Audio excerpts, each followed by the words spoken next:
discuss today's important current affairs.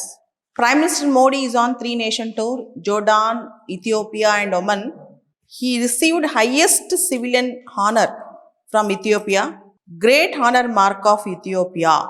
Modi ji also addressed the joint session of Ethiopian Parliament, and he got longest standing ovation. Ethiopian Prime Minister Abiy Ahmed personally drove Modi's car from airport to hotel, and he personally dropped Modi in the airport. And the most important thing, India-Ethiopia relations are now strategic. And Ethiopia is a member in BRICS, and Ethiopian headquarters, capital Addis Ababa, is also the headquarters of African Union. And more importantly, in India-Africa relations, Ethiopia is playing a key role. But unfortunately, our trade is far below the potential. It's around $500 million, $500 to $600 million. So we are focusing on trade. And India is the largest FDI provider to Ethiopia. It's almost $5 billion. Indian teachers are very famous in Ethiopia. And India-Ethiopia is committed to further strengthening the cooperation in the relations. It's a very important thing. And next important news that is coming up is Lok Sabha passes Shanti Bill allowing privatization in nuclear sector. The Shanti Bill, Sustainable Harnessing and Advancement of Nuclear Energy for Transforming India Bill 2025. In shortcut, in acronym, it is Shanti. Shanti means generally we use nuclear energy, nuclear power. It can be used for destroyance or it can be used for peaceful purpose. So Shanti means symbolically it is telling that you should use it for Shanti, peaceful purpose.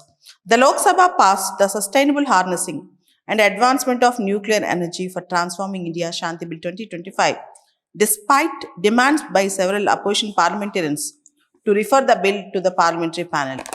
The Shanti Bill, which aims at incentivizing private sector participation in nuclear energy, both Indian and foreign, into nuclear power production, now moves to Rajya Sabha for discussion. Congress MP Manish Tiwari, who opened discussion on the bill, following introductory remarks by Science Minister Jitendra Singh, sought to know if it was a coincidence that a legislation enabling private sector participation in nuclear sector coincided with the interest expressed by the conglomerate house Adani. But this is the actually objection raised by opposition parties, I can tell you. We have Atomic Energy Act 1962, we have Civil Liability for Nuclear Damage Act 2010, and the Shanti Bill enables private companies to run nuclear power plants and bring foreign investment into the sector.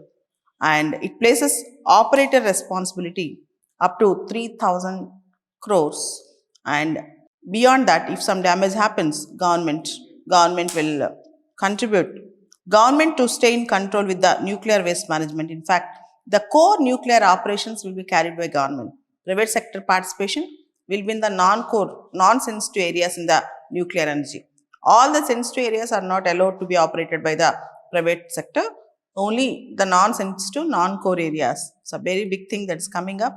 Lok Sabha passes Nuclear Energy Bill allowing private sector participation in the nuclear power production, nuclear plants, private sector including foreign companies, they are allowed to participate. It's a big news that is coming up. And next important news, India calls for safety as protesters march to mission in Dhaka.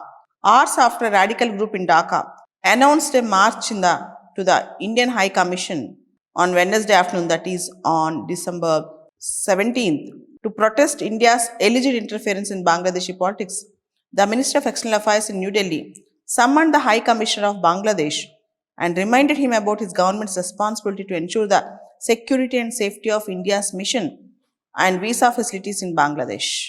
Disqualification petitions filed against 5 BRS MLAs got disqualified by Telangana Speaker. In a major political development, Telangana Assembly Speaker dismissed the disqualification petitions filed against 5 BRS MLAs. The Speaker, who delivered his verdict on 5 BRS MLAs, said that there was no truth in the claim that these MLAs shifted their allegiance to the ruling Congress.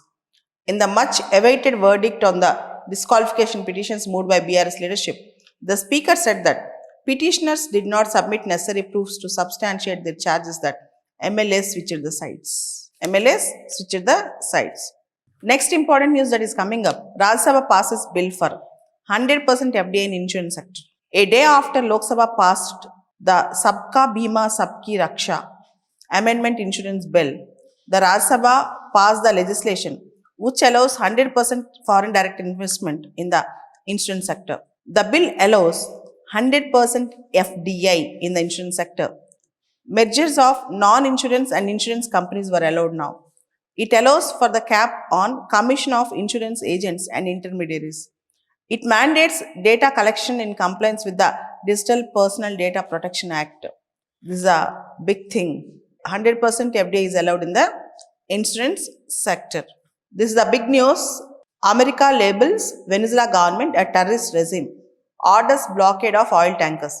American President Donald Trump has ordered a total and complete blockade of all sanctioned oil tankers entering and leaving Venezuela and labeling the government of the President Nicolas Maduro a foreign terrorist organization, sharply escalating his pressure campaign against the South American nation. In my knowledge, this is the first case where a government itself was named as a foreign terrorist organization like this. So the other important news, joint military exercise Desert Cyclone.